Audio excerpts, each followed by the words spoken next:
Praise the lord. మన ప్రభువును ప్రియ రక్షకుడైన యేసుక్రీస్తు నామమున మీకు అందరికీ వందనాలు, శుభములు.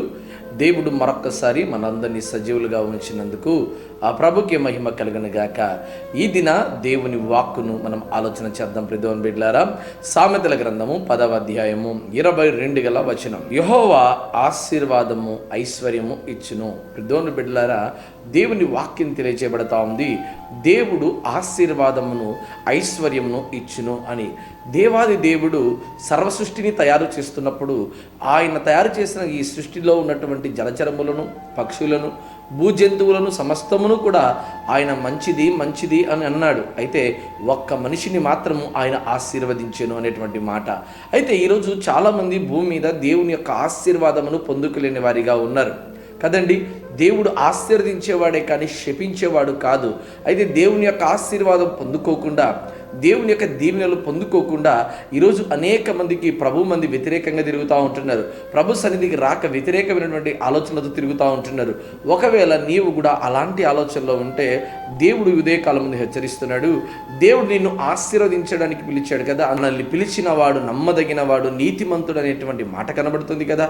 చూడండి, అబ్రాహాముగా బ్రతుకుతున్నటువంటి అబ్రాహాము గారితో దేవాది దేవుడు మాట్లాడుతున్నాడు. నిన్ను ఆశీర్వదించు వారిని నేను ఆశీర్వదించేదను, నిన్ను శపించు వారిని నేను శపించేదను అని అబ్రాహాము గారు మాట్లాడుతున్నారు మెల్కీషెదెకుతో. ఇదిగో దేవుడు నీకు అన్ని విషయంలో 10వ వంతుగా నేను ఇస్తున్నాను, బహుమతిగా తీసుకో అనగానే ఆయన సంబరపడలేదు. ఆయన అన్నాడు, దేవాది దేవుడు మాత్రమే ఇచ్చి నన్ను ఆశీర్వదించేవాడు, కానీ మనుషుల ఆశీర్వాదం నాకు అవసరం లేదని. ఒకవేళ నీవు ఇచ్చినను నీ ద్వారా నేను దీవెన పొందానని నువ్వు అనుకుంటావేమో, కానీ నాకు అలాంటిది వద్దు. నేను దేవుని ద్వారానే మాత్రమే దీవెన పొందాననేటువంటి రూఢిగా నేను నమ్ముతున్నానని అబ్రాహాము గారు తెలుపుతూ వచ్చారు. ప్రియమైన బిడ్డలారా, ఊజు దేశంలోనే మిక్కిలి ధనవంతుడు యోబు గారు.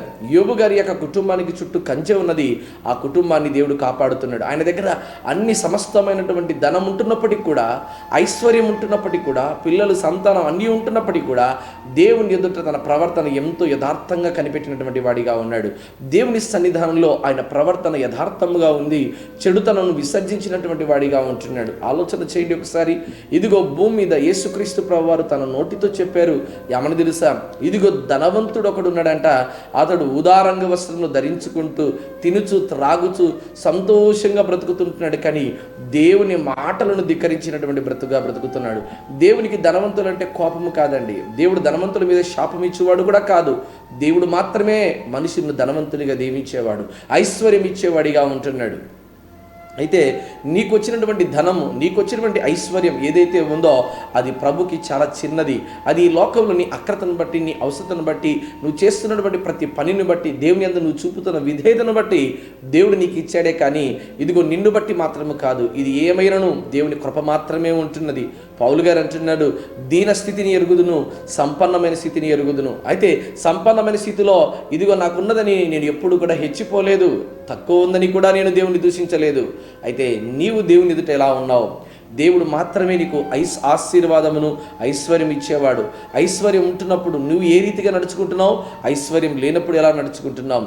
అబ్రాహాము గారు అంటున్నారు, ఒక్క నూలు పోగు కూడా నీది నాకొద్దు, దేవుడు మాత్రమే నన్ను ఆశీర్వదించేవాడని. ఇదిగో ఊజు దేశంలో ఉన్నటువంటి యోబు గారు కూడా అంటున్నారు, ఇదిగో దేవుడు ఇచ్చినప్పుడు మాత్రం సంతోషపడము, దేవుడు ఇవ్వనప్పుడు దేవుని దూషించడం ఇది సబబైనదా అని యోబు తన భార్యతో మాట్లాడుతున్నాడు. యెహోవాయే ఇచ్చెను, యెహోవాయే తీసుకొనెనని. కానీ ఈరోజు నీ స్థితి ఎట్లా ఉంది? నీ ప్రవర్తన ఎలా ఉంది?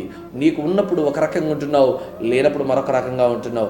ఒకవేళ నీకు ఐశ్వర్యమే అవసరతే కావాలంటే ప్రభు అంటున్నారు, ఆకాశ పక్షులు చూడుడి, ఆకాశ పక్షులను చూడుడి, అవి విత్తవు కోయవు, మీరు వాటికంటే బహుశ్రేష్ఠులు కారా? ఇదిగో మీరు అడగక మునిపే దేవుడు సమస్తమైన అక్రతను ఎరిగినటువంటి వాడిగా ఉంటున్నాడు. ఒకవేళ భూమి మీద నీవు అనుకుంటున్నామో నా దేవుడు నాకు ఆశీర్వాదాలు ఇవ్వడేమో అని, కాదండి.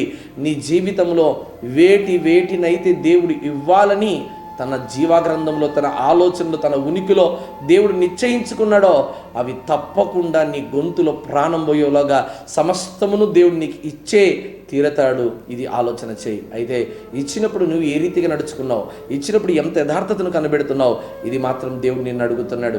ఒకవేళ నువ్వు దేవునికి అయిష్టకరంగా ఉంటే, ఒకవేళ నువ్వు దేవునికి అయోగ్యకరంగా బ్రతుకుతా ఉంటే దయచేసి సరి చేసుకో. దేవుడు మాత్రమే ఆరోగ్యమును, ఆశీర్వాదమును, ఐశ్వర్యమును ఇచ్చేవాడు గనక ఆయన సన్నిధానంలో తగ్గింపు కలిగి, విధేయత కలిగి బ్రతుకు. దేవుడు ఇంకా పోగొట్టుకున్న ఆశీర్వాదానికంటే ఎక్కువ ఆశీర్వాదాలు దేవుడు నీకు అనుగ్రహించును గాక. ఆమెన్.